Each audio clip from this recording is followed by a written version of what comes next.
Kailangan mo ba ng isang milagro sa pananalapi ngayon? At kung sasabihin ko sa iyo na may isang dasal na sobrang makapangyarihan na maaring baguhin ang iyong buhay pinansyal ngayong araw na rin, parang imposible? Kaya't magpatuloy ka dito at tingnan mo gamit ang iyong sariling mata. Kung ang mga bayarin ay hindi tumitigil sa pagdating, kung ang pagkabahala ay kumukontrol kapag iniisip mo ang tungkol sa pera, o kung nararamdaman mong parang walang nangyayaring tama, may isang mensahe akong napakahalaga para sa iyo. Hindi ito isang pagkakataon na makita mo ito ngayon. May isang makapangyarihang bagay na malapit nang mangyari sa iyong buhay. Ngunit tanging ang mga mananatili hanggang sa dulo ang makakaintindi ng tunay na nangyayari. Ang dasal na ito ay hindi lamang isang hiling. Ito ay isang susi na maaaring magbukas ng mga pintuan na hindi mo inaasahan at magdudulot ng kasaganaan na hindi mo pa nararanasan. Kaya, handa ka na bang tanggapin ang biyayang ito ngayong araw? Huwag ka sanang aalis dahil ang susunod na mangyayari ay maaaring magbago ng iyong buhay, pinansyal, magpakailanman. Kilala ng Diyos ang iyong mga pangangailangan, iyong mga hamon, at ang pagnanasa ng iyong puso para sa isang buhay na puno ng kasaganaan at kasiyahan. Nakikita niya ang bawat luha na iyong pinapawi ng tahimik, ang mga gabing hindi ka makatulog dahil sa pag-aalala tungkol sa mga bayarin, at ang mga sandaling puno ng kalungkutan kung saan nagtataka ka kung paano mo malalampasan ang lahat ng paghihirap na dumarating sa iyo. Walang makakaligtas sa kanyang mata. Alam niya eksakto kung ano ang iyong pinagdadaanan, ang mga pagdududa na bumabalot sa iyo, at ang bigat na daladala mo sa iyong puso. At ngayon, nais niya na makipag-usap ng direkta sa iyo. Hindi ito isang pagkakataon na ikaw ay nandito ngayon. Dinala ka ng Diyos sa pagkakataong ito dahil may isang makapangyarihang bagay na nais siyang sabihin sa iyo. Kilala niya ang iyong mga pangarap, ang mga pag-asa na tinatago mo sa kaibuturan ng iyong puso. At kung minsan ay parang napakalayo ng mga ito, alam niya kung gaano mo nais ang isang mas tahimik na buhay, walang alalahanin sa pera, puno ng kasaganaan at kapayapaan. At higit sa lahat, nauunawaan niya kung gaano mo nais na mapagpala upang ikaw ay makapagpagpala rin sa iba. Ngayon, nais ng Diyos na buhayin muli ang iyong pag-asa. Nais niyang ipaalala sa iyo na hindi ka nag-iisa sa laban na ito, at na kahit na parang mahirap lahat, siya ay gumagawa sa likod ng mga eksena, naghahanda ng isang daan para sa iyo. Baka hindi mo pa nakikita ngayon, ngunit inayos na niya ang mga oportunidad, binubuksan ang mga pintuan na hindi mo inakala, at inilalagay ang mga tamang tao sa iyong daraanan. Siya ang Diyos na nagpapabago ng imposible upang maging milagro na nagdudulot ng kasaganaan sa gitna ng kakulangan, at hindi kailanman iniiwan ang kanyang mga anak. Sa eksaktong sandaling ito, nais niya na bigyan ka ng mga solusyon. Hindi lamang mga pansamantalang solusyon, kundi mga solusyon na magtatagal at magbabago ng iyong buhay, pinansyal ng malalim. Nais niya na bigyan ka ng karunungan upang gumawa ng tamang desisyon, lakas ng loob upang magpatuloy, at pananampalataya upang maniwala na ang imposible ay maaari talagang mangyari. Ngunit higit sa lahat, nais ng Diyos na ipakita sa iyo ang isang daan patungo sa kasaganaan. Isang daan na hindi lamang binubuo ng material na yaman, kundi ng kapayapaan, kagalakan, seguridad at katuparan. Buksan mo ang iyong puso ngayon. Hayaan mong pumasok ang mensaheng ito sa iyong kaluluwa dahil ang Diyos ay nakikipag-usap sa iyo. Ipinapaabot niya ang kanyang kamay at sinasabi, "Magtiwala ka sa akin dahil ako ang iyong tagapagbigay. Kilala ko ang iyong mga pangangailangan at narito ako upang tugunan ang bawat isa sa mga ito." Hindi ka nag-iisa. At ang sagot na iyong hinahanap ay maaaring mas malapit pa kaysa sa iyong inaasahan. Maghanda ka dahil malalaking bagay ang darating. Mahal kong anak, kilala ko ang iyong mga pasakit at nakikita ko ang mga luha na iyong itinangis ng tahimik. Walang sakit mo na hindi ko nakikita. Alam ko ang lahat ng nangyayari sa iyong puso. Nakikita ko ang mga gabing ikaw ay gising, nag-aalala tungkol sa bukas, nagsisikap maghanap ng solusyon sa mga problemang tila walang kalutasan. Naririnig ko ang iyong mga iniisip, ang mga tanong mo kung paano mo malalampasan ang mga pagsubok. Nauunawaan ko ang pagod na bumibigat sa iyong mga balikat, ang mga pagdududa na patuloy na nag-uudyok sa iyo na mag-isip na walang magbabago at ang takot na sumusubok kunin ang iyong kapayapaan. Ngunit ngayon, nandito ako upang sabihin sa iyo, magtiwala ka sa akin tulad ng hindi mo pa nagawa noon. Ako ang Diyos na nagbibigay ng lahat ng kailangan. Walang bagay na hindi ko kayang gawin. Ako ang lumikha ng lahat ng naririyan, ang may-ari ng lahat ng ginto at pilak. Wala nang imposible para sa akin. Ako ang nagbabago ng imposible at ginagawa itong isang realidad. Kapag nakikita mong nakasarado ang mga pintuan, naghahanda ako ng mga susi. Kapag ang lahat ay parang bumabagsak, nagtatayo ako ng matibay na daan para dumaan ka. Ngayon, habang binabasa mo ang mga salitang ito, inaaksyonan ko na ang mga sitwasyon para sa iyong kapakinabangan. Hinahaplos ko ang mga puso, inayos ang mga pagkakataon at naghahanda ng mga oportunidad na hindi mo pa naiisip. At ang ngayon ay isang hadlang ay magiging isang patotoo ng tagumpay bukas. Ako ang Diyos na gumawa ng tubig mula sa bato, na nagparami ng mga tinapay at isda na muling binuhay ang mga patay. Kaya't bakit magdududa ka sa kung anong magagawa ko sa iyong buhay pinansyal? Alam ko kung gaano ka nakadalas magdasal para sa pagbabago. Nakikita ko ang iyong mga panalangin, ang mga tahimik mong panalangin na puno ng kabigatan sa puso. Alam ko ang iyong mga pangarap, mga pangangailangan at mga pakikibaka. Alam ko na nais mong magkaroon ng isang masaganang buhay, hindi lamang para sa iyong sarili, kundi para makapagpala sa iba. Nakikita ko ang taos-pusong hangarin ng iyong puso na maging isang biyaya sa buhay ng mga mahal mo. At nais ko sabihin sa iyo na ako ay nalulugod sa iyong hangaring ito. Nais ko na magtagumpay ka upang sa pamamagitan ng iyong buhay, ang aking kabutihan ay maging kilala. Buksan mo ang iyong puso upang tanggapin ang aking kasaganaan. Huwag hayaang ang takot o ang mga sitwasyon ay magsara ng mga pintuan ng iyong pananampalataya. Huwag mong itingin ang mga limitasyong pantao dahil ako ay Diyos na walang hanggan. Kapag inilagay mo ang iyong tiwala sa akin, ikukonekta ka sa aking walang katapusang pinagkukunan ng supply. Ako ang Diyos na nagpaulan ng mana mula sa langit, na nagpamultiply ng langis sa garapon ng balo, at nagbayad ng buwis gamit ang isang pera na nakuha mula sa bibig ng isda. Ako ang pinagmumulan na hindi natutuyo, ang nagbibigay na hindi nagkukulang, at nais kong magtagumpay ka, mabuhay ng may dignidad, kapayapaan at kaligayahan. Nais ko na maranasan mo ang aking kasaganaan sa lahat ng aspeto ng iyong buhay upang wala kang kakulangan.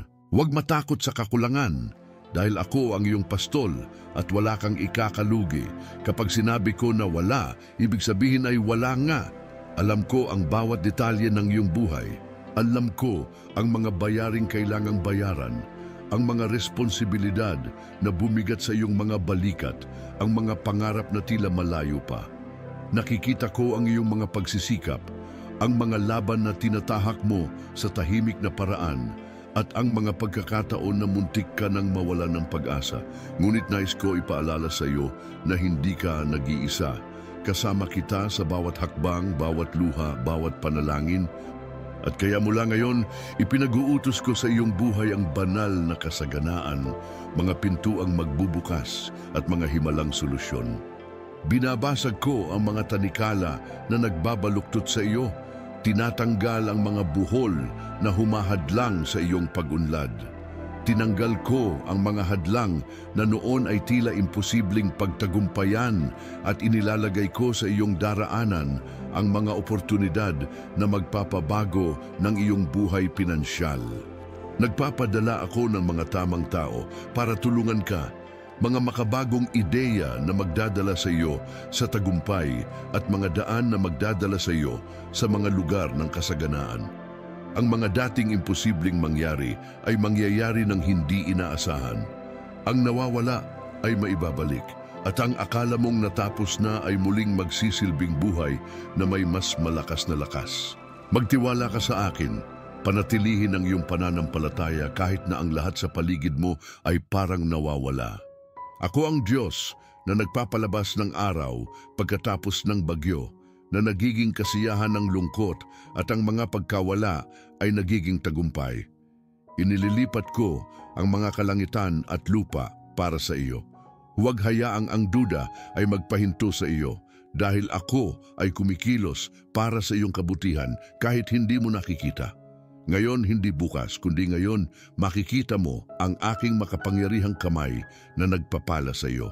Ang mga pintuang nakasarado ay magbubukas, ang mga sagot na iyong hinihintay ay darating at ang mga milagro na hindi mo inaasahan ay mangyayari. Maniwala, tanggapin at magsaksi sa himalang pinansyal na aking ibubuhos sa iyo. Ako ang Panginoon ng mga hukbo. Titingnan mo ang nakaraan at makikita mong ang bawat luha, ang bawat paghihintay at ang bawat panalangin ay nagbigay ng saysay. Maiintindihan mo na palagi akong nandyan sa iyong tabi, binubuhat ka ng aking makapangyarihang kamay.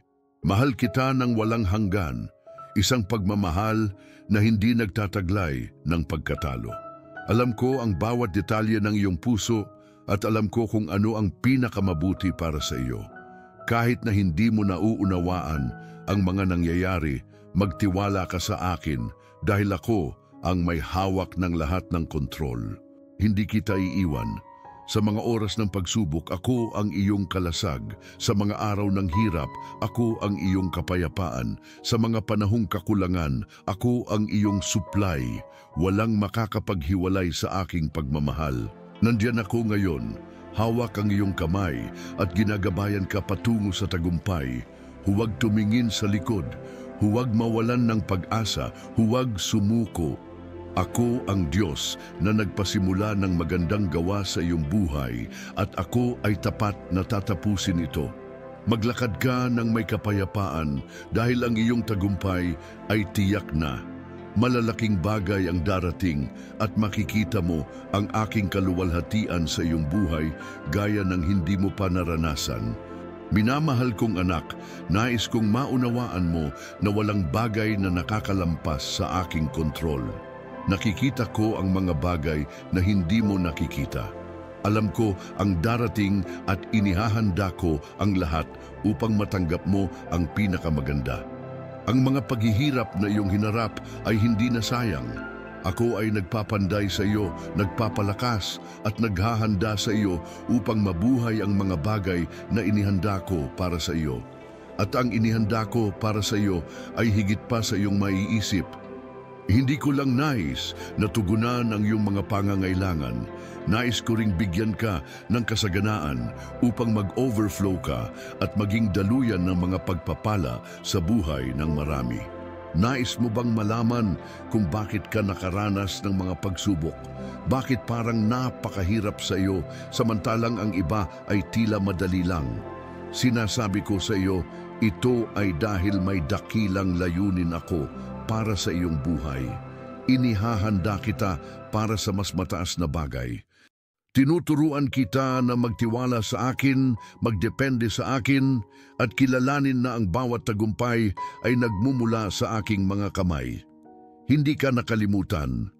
Hindi ko kailanman pinabayaan ang iyong mga panalangin, kahit na ang mga iyon ay ginawa mong puno ng luha. Narinig ko ang bawat salita at nakita ko ang bawat paghingi ng tulong mula sa iyong puso. Alam ko na maraming beses kang nakaramdam ng pag-iisa, parang wala ni isa man ang nakakaintindi ng iyong sakit. Ngunit ako ay palaging nariyan sa iyong tabi, Niyayakap ka sa mga sandali ng pagkabigo, tinutulungan ka ng akala mong hindi mo na kaya. Hinawakan ko ang iyong kamay nang ang takot ay naguumapaw at binigyan ka ng lakas nang naisip mong sumuko. At ngayon, nais kong malaman mo na ang iyong katapatan ay hindi napansin. Nakita ko nang pinili mong magtiwala sa akin kahit na hindi mo nauunawaan kung bakit ka dumaranas ng matinding paghihirap. Nakita ko ang iyong pananampalataya kahit na may mga pagdududa. At kaya naman, ipinagkakaloob ko sa iyo ang aking kasaganaan. Ibubuhos ko ang aking kasaganaan sa iyong buhay nang may kalakihan na wala kang dudang aking kamay ang kumilos. Binubuksan ko ang mga pintuan na walang makakapasara. Dinala kita sa mga lugar kung saan maririnig ang iyong tinig, kung saan ang iyong kwento ay pahalagahan at kung saan ikaw ay pararangalan. Binabago ko ang iyong mga luha upang maging masaganang ani. Mag-aani ka ng may kagalakan sa lahat ng iyong itinanim, ng may pananampalataya. Ipinapaayos ko ang lahat ng nawala, ang mga bagay na ninakaw sa iyo, ibinabalik ko sa iyo ng doble. Ang mga oportunidad na tila nakalipas na, ibinabalik ko sa iyo na renovate at mas maganda pa. Binibigyan kita ng bagong pagkakataon, bagong simula, isang kinabukasan na puno ng pag-asa. At nais ko na malaman mo na walang bagay, wala talagang makakapigil sa katuparan ng aking mga pangako sa iyong buhay. Ako ang Diyos na nagmamasid sa aking salita upang ito'y matupad. Kung ipinangako ko, gagawin ko. Ngunit kailangan ko na manatili kang matatag. Huwag mong hayaang ang mga kalagayan ay magpabagsak ng iyong pananampalataya. Huwag mong hayaang ang takot ay mangagaw ng iyong pag-asa. Nasa iyo ako sa bawat hakbang ng landas na ito. Kapag ikaw ay nakakaramdam ng kahinaan, alalahanin mo na ako ang iyong lakas. Kapag hindi mo alam ang gagawin, bibigyan kita ng direksyon. Kapag akala mo'y narating mo na ang dulo ng iyong daan, magbubukas ako ng bagong landas dahil ako ang Diyos na gumagawa ng mga imposible. Tinuturuan kita na magtiwala, hindi sa iyong nakikita, kundi sa aking ipinangako. Pinapalakas ko ang iyong pananampalataya upang hindi ka matitinag ng mga bagyong dumarating sa iyong buhay. Pinapanday kita upang maging buhay na patotoo ng aking kapangyarihan at katapatan. Inihahanda kita para maranasan ang isang pagbabagong kahanga-hanga na makikita ng lahat ng nasa paligid mo na ako ang Panginoon ng iyong buhay. Anak, huwag kang matakot. Ako ang nagpapatahimik ng bagyo sa isang salita. Ako ang naguutos at lahat ay sumusunod. Ako ang may kontrol sa lahat ng bagay, mula sa pinakamaliit hanggang sa pinakamalalaki sa iyong buhay. Ako ang nag-aalaga sa mga detalye kahit na yung mga hindi mo namamalayan. Inihahanda ko ang eksena para sa iyong tagumpay. At kapag dumating ang tamang panahon, lahat ng mangyayari ng perpekto at maiintindihan mo kung bakit ang bawat paghihintay, bawat luha, bawat pagsubok. Dumarating na ang panahon ng iyong tagumpay. Nagtatapos na ang panahon ng mga pagsubok. Binabaliktad ko ang pahina at nagsusulat ng bagong kabanata sa iyong kwento. Isang kabanata ng kaligayahan, kasaganaan at kasaganaan. Titingnan mo ang nakaraan at makikita mong ginamit ko pa ang mga pagsubok upang dalhin ka sa lugar na inihanda ko para sa iyo. Walang nasayang. Bawat detalye ay bahagi ng aking plano upang pagpalain ka ng labis. Magtiwala ka sa akin, magpahinga ka sa akin, dahil ako ay tapat at hindi ko ikaw pababayaan. Mahal kita ng walang kondisyon, isang pag-ibig na walang katapusan. Pinili kita bago ka pa man ipinanganak at may mga plano ako ng kapayapaan at kasaganaan para sa iyo. Huwag magduda, huwag matakot, huwag sumuko. Nasa iyo ako araw-araw, gumagabay sa iyong mga hakbang at tinutulungan kang makarating sa tagumpay. Patuloy kang maniwala, patuloy na magdasal, patuloy na maghintay. Dahil ako ang Diyos na tumutupad sa mga pangako, ang Diyos na gumagawa ng mga milagro, ang Diyos na nagbabago ng buhay. Ako ang iyong Ama, ang iyong tagapagbigay, ang iyong tapat na kaibigan. At ako ay kumikilos ngayon, inihahanda ang eksena para sa iyong tagumpay. Mararanasan mo ang panahon ng masaganang ani, ng mga bukas na pintuan, ng mga hindi ka panipaniwalang tagumpay, at malalaman ng lahat na ang aking kamay ang kumilos sa iyong buhay. Minamahal kong anak, ang iyong kwento ay hindi nagtatapos dito. Nagsusulat ako ng pagtatapos ng tagumpay, ng pagtagumpayan, ng kaligayahan. Inihahanda ko ang isang patutuo na makakapagbigay inspirasyon sa maraming buhay. Ginagawa ko ang imposible mangyari dahil ako ang Diyos na gumagawa ng mga supernatural. Kaya't bumangon ka, itaas ang iyong ulo at magpatuloy. Malalaking bagay ang darating at ang iyong tagumpay ay tiyak na. Nais ko na maunawaan mo na ang mga ginagawa ko sa iyong buhay ay hindi lamang tungkol sa mga material na pagpapala. Binubuo ko ang iyong pagkatao mula sa loob. Pinapalakas ang iyong karakter, pinapalago ang iyong pananampalataya at tinuturuan kang umasa sa akin sa lahat ng sitwasyon. Inihahanda ko ikaw upang maging isang buhay na halimbawa ng aking pag-ibig at katapatan. Dahil ang mga tao sa iyong paligid ay titingin sa iyo at makikita ang aking kaluwalhatian. Makikita nila na ako ang Diyos na nagbabago ng sakit tungo sa kagalakan, ang kakulangan tungo sa kasaganaan, at ang pagkatalo tungo sa tagumpay. Magtutulungan tayo sa mga milagro na hindi kayang ipaliwanag ng tao. Binabasag ko ang mga hadlang, tinatanggal ang mga balakid at binubuksan ng mga pinto kung saan dati ay may mga pader. Nagpapadala ako ng mga hindi inaasahang tulong, inaayos ang mga tao at mga pagkakataon upang maging pabor sa iyo. Kinokonekta ko ikaw sa tamang mga tao, sa tamang mga panahon upang matupad ang aking mga plano ng perpekto. Wala nang nangyayari ng walang dahilan. Bawat detalye ay planado ng may pagmamahal at pangangalaga dahil kilala ko ang pinakamabuti para sa iyo. Nais ko na magtiwala ka ng buo sa iyong puso na dumating na ang panahon ng kagalakan. Ang panahon ng luha at sakit ay nagpapalitan ng oras ng selebrasyon. Binabago ko ang iyong mga damit ng kalungkutan at pinalitan ko ng mga damit ng papuri. Binabago ko ang iyong lakas, nire-restore ko ang iyong kagalakan at binibigyan kita ng mga dahilan upang muli kang magngiti. Magagalak ka hindi lamang sa kung ano ang ginagawa ko sa iyong buhay, kundi pati na rin sa kung ano ang ginagawa ko sa pamamagitan mo. Dahil tinawag kita upang maging ilaw, upang maging asin, upang magbigay ng epekto sa buhay ng iba, pinili kita upang dalhin ang aking presensya saan ka man magpunta. At kaya't pinagpapala kita ng labis. Hindi ito para lamang sa iyo, kundi upang ikaw ay maging daluyan ng mga pagpapala. Magiging saksi ka ng aking kapangyarihan, magbibigay inspirasyon ka sa mga tao upang magtiwala sa akin.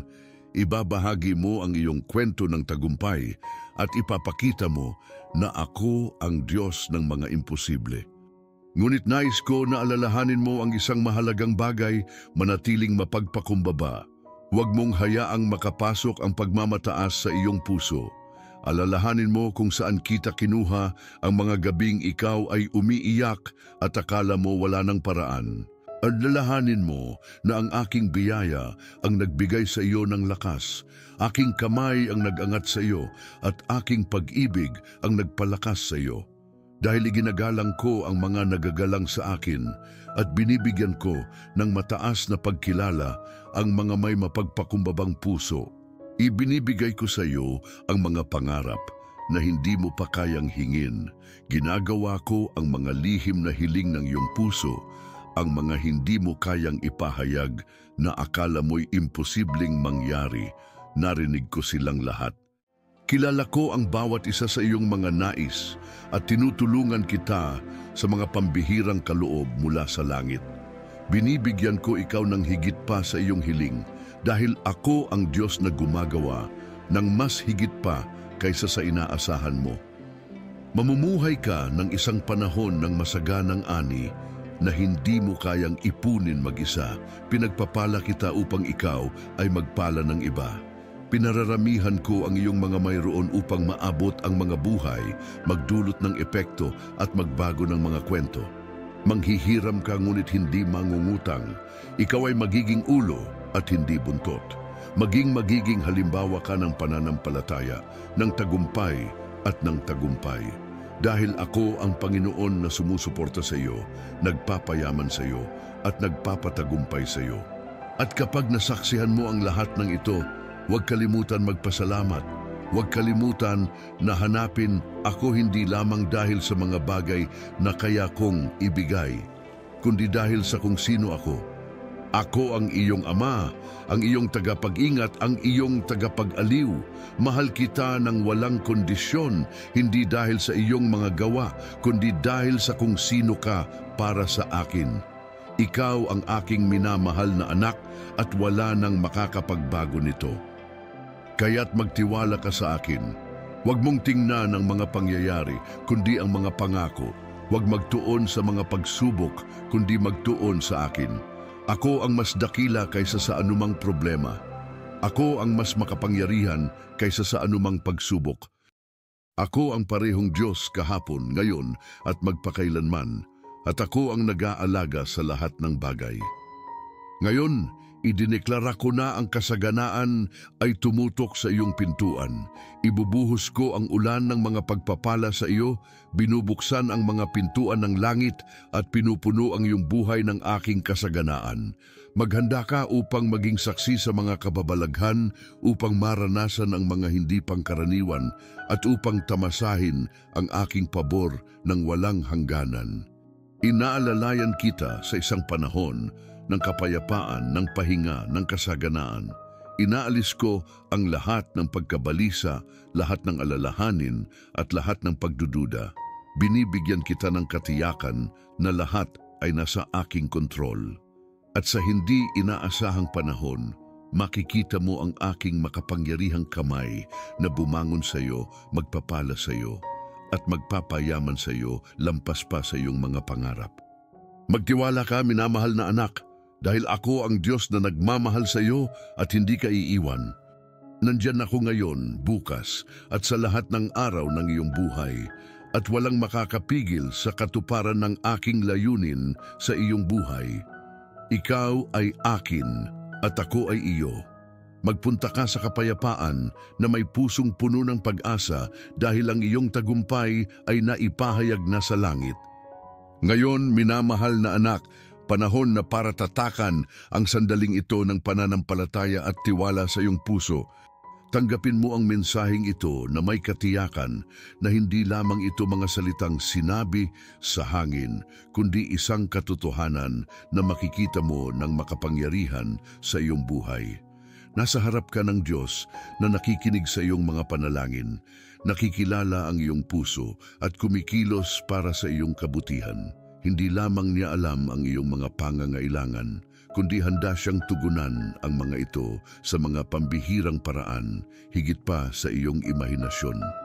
Kaya't sa oras na ito, inaanyayahan kita na magdeklara ng buong lakas ng iyong puso, malakas at tiyak.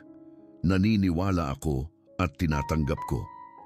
Sa paggawa ng deklarasyong ito, ini-activate mo ang iyong pananampalataya at pinapayagan mong mangyari ang kilos ng Diyos sa iyong buhay. Ang banal na kasaganaan ay dumadaloy na at ang imposibleng bagay ay nagiging realidad. Hindi mahalaga ang laki ng iyong laban o kung ano ang naranasan mo hanggang ngayon dahil ngayon na ang araw ng pagbabago. Ang Diyos ay bumubuhos ng kanyang biyaya at pabor sa iyo ng supernatural. Ngayon, hinihiling ko na ibahagi mo ang panalangin ito sa mga mahal mo sa buhay upang ang agos ng mga pagpapala ay makarating sa mas maraming buhay. Ikaw ay isang daluyan ng mga pagpapala. At sa pagpapalaganap ng mensaheng ito, magdadala ka rin ng pag-asa at pagbabago sa mga tao na nangangailangan ng parehong pananampalataya. Huwag mong itago ang kasaganaan na mayroon ng Diyos para sa iyo, kundi ibahagi sa mga tao sa iyong paligid. At tandaan, kapag naniniwala ka ng buong puso, kapag nagtiwala ka ng walang alinlangan, ang imposibleng bagay ay mangyayari. Ang Diyos ay Diyos ng mga milagro at Siya ay handa ng gumawa ng mga kababalaghan sa iyong buhay. Huwag magduda. Kapag naniniwala ka, ang mga pintuan ay magbubukas, ang mga yaman ay darating at ang imposibleng bagay ay magiging posible. Ngayon, hamon ko sa iyo na magdeklara ng buong tiwala at pananampalataya. Naniniwala ako at tinatanggap ko.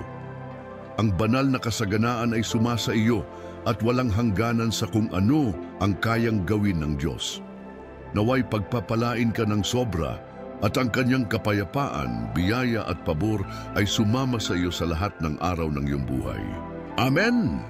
Kung ikaw ay handa ng maranasan ng milagro sa iyong pananalapi, ibahagi ang panalangin ito sa isang tao na nangangailangan ng pagbabago at mag-subscribe sa channel upang hindi mo mapalampas ang anumang makapangyarihang mensahe katulad nito. Ang Diyos ay kasama mo at gagabayan ka patungo sa tagumpay. Amen.